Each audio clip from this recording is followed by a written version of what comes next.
Hey everyone, my name is Suyash and welcome to my YouTube channel. In the previous video of the series, we looked at the production ready project structure using the agent starter pack. We saw all the folders and files that got generated. Now in this video, we are going to understand the minimal ADK agent and the local development workflow. Okay, this means two things. First, we will look at agent.py and we'll try to understand what the agent is, how it is configured, and what tools it has. And second, we will set up the local environment and learn the hands-on workflow for running the agent locally and interacting with it in the playground. Here, since we are going to look at only the local development workflow, what is important for us is just the agent.py file. So let's look at the file. So first we have the imports. We are importing the agent class, which is the core class. Then we have the app, which is a wrapper. Then we have Gemini, which allows us to specify the model configuration. Next, we set up the environment and the environment variables. Okay. Now we have two tools as part of the agent. Now, if you are new to function tools, do check out our playlist, Building AI Agents with Google ADK. In that playlist, we have covered all the core concepts of ADK, and there is a specific tutorial for function tools. So do check it out. Here, we will not go into the depth of how the tools are defined. Okay. So the first tool is the get weather tool. Now, we said that we are going to keep this agent simple, and hence the tools that you will see here are also simulated tools. They don't actually call any external API. So we have the get weather tool, which takes a query as an argument. It simulates a web search and it returns the weather information. It accepts either San Francisco or SF. And if the user asks for the weather in San Francisco, then it returns this string, which is it's 60 degrees and foggy. If not, by default, it returns this string, which is it's 90 degrees and sunny. Next, we have the get current time tool. Again, it accepts a string, a query argument. It simulates getting the current time for a city. Now, again, it accepts only San Francisco. So if the user specifies or asks for the current time in San Francisco, then it returns the string, and as part of the string, it returns the current time of San Francisco. If not, it just says that it does not have the time zone information for the query. So now we looked at the two tools that are given to the agent. Now let's look at the agent definition. If you have seen our previous playlist, this agent definition would be pretty familiar to you by now. So we have the agent class. We provide the name, which is a root agent. This is the name that ADK Web UI looks for. Then for model, we're using the Gemini class and we are using Gemini 3 Flash Preview. And then this allows us to provide retry options. Now in production applications, there might be situations when the API call to the LLM model may fail. And that's why to make your application robust, it's very important to provide retry as a mechanism. So this allows us to provide the retry mechanism out of the box. And as you see here, we have specified the retry options, and there are 3 attempts that this code will make, this agent will make in order to call the LLM API, the Gemini API. Next, we have simple instructions. You are a helpful AI assistant designed to provide accurate and useful information. And this is where we provide the tools to the agent. Next, we have the app wrapper class. The app class in Google ADK acts as a top level container that manages the lifecycle, configuration, and state for a collection of agents. Okay, so we provide our root agent and then we provide the name of the app as app. Great. So now we've looked at the agent code. Next, what we will do is we will set up the environment. We will look at the steps that are needed to set up the environment so that we can then run this agent locally and interact with it. Okay.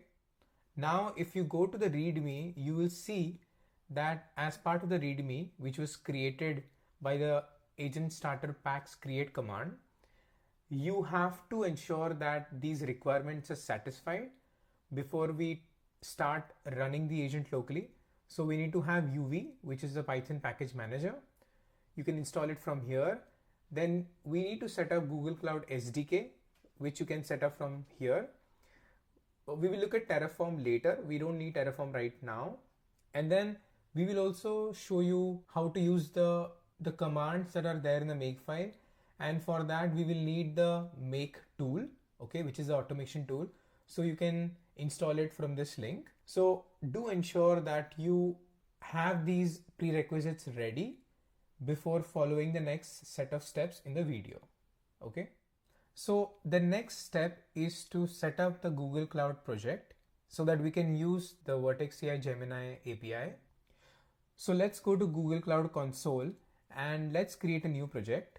So you can give the name of your project. We have given ADK prod project, and let's create the project. Now, once we create the project, copy the project ID because we will need this project ID to configure gcloud with this project. Now let's use this project ID to set it as the active project. So I will use the command. So now we have set the active project as the project that we newly created. Ignore the warning for now. Now let's enable the Vertex AI API because that's where our Gemini API calls are going to be made. So Vertex AI. So we enable the API. Okay, so Vertex AI API is now enabled. Now let's authenticate with application default credentials. This is what the code is going to use. Now when we run this command, it opens a new browser window and asks us to sign in with our Google account. So we are now authenticated with gcloud. Now what this does is it stores our credentials locally so that the code, the agent code, can use it automatically. Okay, so now we are all set up and connected to the Google Cloud project. Let's now start running the code. So let's do UV sync. This will create a virtual environment and install packages that are provided in pyproject.toml. Now let's use ADK web UI to interact with the agent. So now the ADK web server has started. So let's interact with the agent. Let's select the app. This is where our agent is. Let's interact with the agent. Let's just send hi for now to see if we have set up the environment correctly. So we do get a response from the agent saying, hello, how can I help you today? Now let's run a few sample prompts to see how the agent interacts and whether it's able to use the tools that we have provided to it. So let's ask the weather in San Francisco, and it should ideally trigger the get weather tool. So it did trigger the get weather tool. Now if we look at the trace here, right, first the LLM was called. If you click on the request, you will see that the model is Gemini 3 Flash Preview. Then these are the system instructions. This is all the tool information that was sent to the model. This is the first tool, right, which is get weather tool. It accepts these parameters. And then similarly, we have the get current time tool. It accepts this parameter, right? So these are the tools. And then we have the contents object, which has the conversation history till now. Now we have covered these traces and events in detail in our foundational playlist. So do check it out, because here I'm just going to do a quick overview of the steps. Next, when all this information was sent to the model, it responded with a function call. It's telling the agent to call the get weather tool with this query. Okay. Next, this tool gets executed, and if you see the function response is seen, you have the get weather, and it correctly responds saying it's 60 degrees and foggy. And this was the return statement in the function tool when the city was San Francisco, right? And then finally, again, the LLM was called, Gemini was called as part of the request. Again, all the information was sent, but this time the function response was also sent as part of the request, so that the model then provides a summary, a natural language summary to the user. Okay, so if you see, the final response is the weather in San Francisco is currently this, and that's what you see here. This is the final response from the agent. Okay, so in this way we can track the different set of events that happened as part of a single invocation. Now let's try a few more prompts, sample prompts, to get the feel of interacting with the agent. Let's try the time query. So we'll try to get the current time in San Francisco, SF. So it correctly calls the tool get current time. So if we look at the trace, we see the usual steps. The agent gets invoked, it calls the Gemini LLM, then the LLM does a function call, ADK executes that function to get a function response. That function response is sent back to the model, and the model summarizes the response in natural language and responds to the user. Okay, so this worked fine as well. Let's try probably one more prompt. Now let's try to provide a location which is unknown, which is not provided as part of the function tool. So let's ask what time is it in Tokyo, and let's see what happens. So it does try to invoke those function tools, right? It tries to get the time. Then that doesn't work because we don't have Tokyo as a location. Then it still calls the get weather to see if there's any information about Tokyo there, but it does not find it. So ultimately it says that I'm sorry, I don't have the current time for Tokyo. So in this way, as a first step, whenever we develop agent code, we test it and interact with it locally using the ADK web UI. Okay. Finally, I want to introduce you to Makefile. We spoke briefly about Makefile in our previous video. Throughout this video, we ran everything manually by hand, right? One step after the other. But the project actually has this Makefile that wraps these commands. And now we understand what these commands do. Let's use the shortcuts that are provided in the Makefile to run these set of commands automatically. So remember, we ran uv sync, right?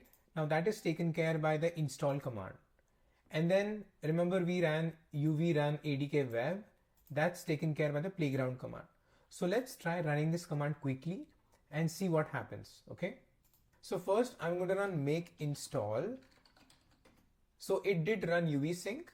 We had already run uv sync previously. That's why you don't see those packages being installed again, but it did run uv sync. Now let's try running the playground to see if it starts the ADK web UI server. Okay. So I'm going to run make playground. You see that it ran this echo commands here. Okay. And then it ran this command, and just as expected, you see that the ADK web server started. So in this way, Makefile can be used to automate the local development commands or workflow. That's all for today. I hope you found this video helpful. Do like, do share, do subscribe, and stay tuned for the next set of videos as we move towards operationalizing and productionizing this agent in Google Cloud. Thank you.